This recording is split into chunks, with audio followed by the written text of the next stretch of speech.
Yaşlı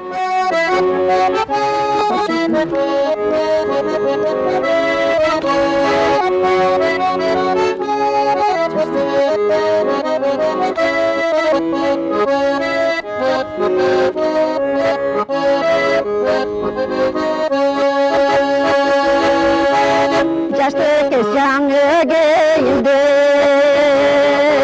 eski sakallarını giyildi.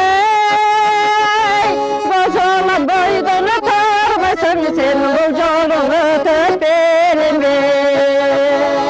Bozula boydunu tarmasın sen bu yolunu tepelim be.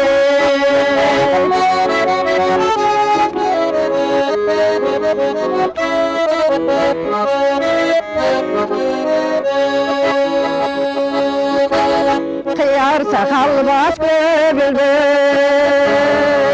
kırçengiz tonunu bölündü.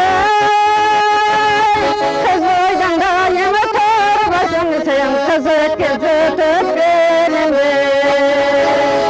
Kız boydan daima torbasın sen, kızı kızı tut belinde.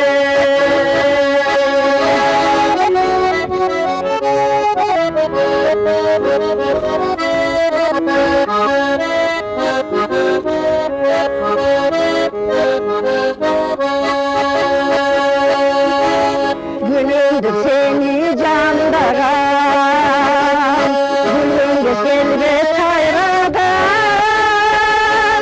Elir bey yaşlı gezindi senle sakın edine